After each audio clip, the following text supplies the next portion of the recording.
Selamat berjumpa kembali dalam layanan audio Sahabat Seperjalanan. Hari ini adalah hari Jumat 18 Oktober 2024. Tema renungan saat teduh kita dengan judul Dosa Merasa Suci.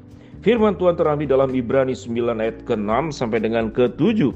Demikianlah caranya tempat yang kudus itu diatur. Maka imam-imam senantiasa masuk ke dalam kemah yang paling depan itu untuk melakukan ibadah mereka. Tetapi ke dalam kemah yang kedua, imam besar saja yang masuk sekali setahun dan harus dengan darah yang ia persembahkan karena dirinya sendiri dan karena pelanggaran-pelanggaran yang dibuat oleh umatnya dengan tidak sadar. Mari kita berdoa. Bapa yang di dalam surga, biarlah kami boleh menyadari peranan kami dalam bentuk apapun. Kami adalah orang-orang berdosa dan tidak boleh merasa suci, namun harus berjuang bagaimana hidup kudus. Dalam nama Tuhan Yesus kami berdoa, amin. Shalom sahabat seperjalanan yang dikasihi Tuhan. Dosa merasa suci, dosa merasa paling rohani, dan bahkan termasuk dosa merasa tidak berdosa dan tidak pernah berbuat sesuatu yang salah. Sahabat seperjalanan, itu yang namanya rasa. Kalau rasa itu memang seringkali menipu. Saya rasa pinter, ternyata setelah bertemu dengan orang yang lebih pandai, lebih cerdas dari kita, kita baru tahu bahwa kita bukanlah orang yang cerdas. Saya merasa badan saya tinggi karena saya termasuk badannya relatif tinggi. Tapi sewaktu pergi ke luar negeri bertemu dengan orang yang badannya jauh lebih tinggi, saya baru kemudian sadar saya ternyata berbadan pendek kalau dibandingkan dengan yang lebih tinggi. Sehingga kehidupan yang berdasarkan perasaan itu seringkali menipu. Kita tidak boleh hidup kemudian dengan rasa, tapi kita harus hidup dengan sebuah fakta kebenaran. Karena orang yang merasa suci, orang yang merasa benar, orang yang merasa lebih rohani, orang merasa lebih baik dari orang lain, itu rasa. Dalam terang kebenaran firman Allah yang kita baca tadi, setiap orang itu adalah tidak ada yang suci, tidak ada yang kudus, tidak ada yang benar. Semua manusia telah berbuat dosa dan telah kehilangan kemuliaan Allah. Tidak ada satupun orang yang tidak berdosa secara esensi keberadaan, naturnya, maupun dengan perbuatan yang dilakukan. Dalam bagian yang kita baca tadi, imam besar saja tentu adalah orang yang dipilih. Imam besar di dalam perjanjian lama itu adalah orang yang dipilih dari sekian banyak yang terbaik.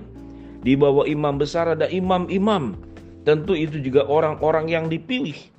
Sehingga yang berhak masuk ke ruang maha kudus dalam bait Allah itu hanya imam besar dan hanya satu kali. Sebelum masuk ke dalam ruang yang maha kudus itu dikatakan bahwa dia harus dengan darah yang dipersembahkan karena pelanggaran-pelanggaran dosa-dosa dirinya dan juga pelanggaran-pelanggaran yang dibuat oleh umatnya dengan sadar ataupun tidak disadari. Itu yang firman Tuhan katakan. Sehingga setiap kita, kalau kita boleh jelaskan, keberadaan kita di hadapan Tuhan semuanya berdosa. Keberadaan kita di hadapan semuanya kotor. Keberadaan kita di hadapan kita tiap hari melakukan perkara-perkara yang disadari atau tidak disadari melanggar firman Allah. Sehingga tatkala kemudian ada sebagian orang merasa dia lebih berdosa dari orang lain, atau sebagian orang merasa dia lebih benar, lebih kudus, lebih hebat dari orang lain, maka kedua perasaan ini adalah digugurkan dengan kebenaran firman Allah. Semua kita adalah orang pendosa yang siogianya dihukum, yang siogianya akan mendapatkan hukuman kekal, terpisah dari Allah, akan mendapatkan kematian kekal karena dosa yang diperbuat. Jadi kita sebagai bagian objek yang akan dihukum oleh Allah. Tetapi juga di hal yang lain, Tuhan itu menjadikan kita sebagai objek, tujuan daripada Yesus datang ke dalam dunia sebagai yang dikasihinya. Sehingga keberadaan setiap manusia, siapapun kita yang terlahir dari dulu, dari Adam dan Hawa, sampai mungkin adalah orang terakhir yang lahir sebelum akhir zaman tiba, sebelum Yesus datang kedua kali, maka boleh dikatakan tidak ada di antara kita itu yang lebih baik dari orang lain. Semuanya pendosa, semuanya kotor, semuanya cacat, semuanya akan mengalami yang disebut dengan maut. Tapi karena Kristus di dalam keselamatannya sebagai imam besar yang sesungguhnya, yang telah mengoyakkan tirai daripada ruang maha kudus lewat kematiannya dalam peristiwa kitab Injil Matius, Markus, Lukas, Bagaimana Yesus kemudian pada saat dia mati di atas kayu salib, tirai terbelah dua. Itu artinya tidak dibutuhkan lagi yang namanya ruang kudus dan ruang maha kudus. Tidak dibutuhkan lagi persembahan-persembahan dalam bentuk binatang. Karena Kristus secara sempurna telah memberikan dirinya, mempersembahkan dirinya untuk menjadi penebusan dosa seluruh umat manusia buat sahabat seperjalanan dengan kita semua. Kalau ada kemudian orang-orang kelompok yang merasa lebih suci dan kemudian lebih kudus, itulah dosa yang sangat berbahaya. Yaitu dosa merasa suci, dosa merasa paling benar, dosa merasa paling kudus, dosa merasa paling rohani. Dan itu berbahayanya justru adalah diidap oleh para pemimpin-pemimpin rohani yang ada di gereja. Mereka merasa lebih kudus padahal mereka sama-sama seperti penjelasan di awal. Semuanya adalah pendosa yang membutuhkan kasih karunia, kebaikan, pengampunan, penebusan daripada Kristus. Bagi sebagian orang yang suka merasa lebih suci, lebih benar, kemudian lebih kudus, maka itu adalah dosa yang membutuhkan pertobatan. Kita harus datang kepada Tuhan. Kalaupun tidak pemimpin rohani, terkadang orang-orang yang itu merasa suci, merasa paling benar adalah orang yang mungkin menjabat sebagai orang tua, sebagai mertua, sebagai kakek, sebagai nenek, sebagai bos dalam sebuah perusahaan. Siapa yang berani menegur kita kalau kita berbuat salah? Hati yang punya kerendah hatian mengaku bahwa kita tidak lebih baik di hadapan Tuhan dengan siapapun. Kita mungkin lebih baik secara posisi dalam jabatan. Kita mungkin lebih baik secara keuangan. Kita lebih kaya dari orang lain. Kita mungkin lebih baik secara penampilan. Kita lebih baik mungkin secara karunia. Kita punya kelebihan. Kita punya skill.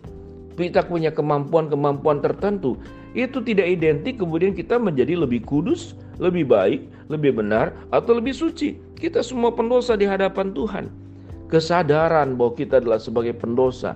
Sementara imam besar yang masuk ke dalam ruang maha kudus sekalipun di dalam perjanjian lama, itu dia harus kemudian melakukan katakanlah korban darah binatang untuk pelanggaran-pelanggaran yang dibuat oleh dirinya dan untuk pelanggaran-pelanggaran yang dibuat oleh umatnya. Kalaupun dia terpilih sebagai imam besar, itu tidak menjamin kemudian dia menjadi lebih baik dari imam-imam yang kelas lebih bawahnya, atau kemudian lebih baik daripada umat yang diwakilinya untuk meminta pengampunan dosa kepada Allah.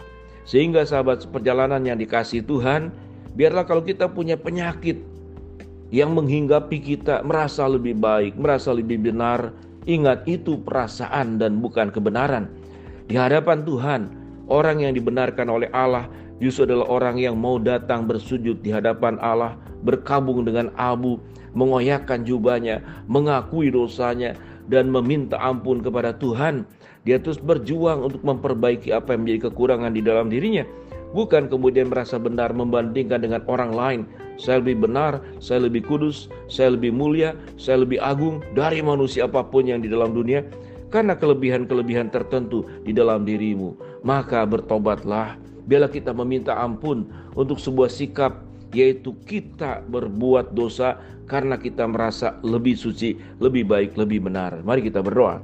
Bapa dalam surga, terima kasih buat kebenaran firman yang kami pelajari. Hamba-Mu berdoa buat sahabat seperjalanan yang sakit, Tuhan jamah sembuhkan. Sahabat seperjalanan yang sedang menghadapi masalah, Tuhan bukakan jalan.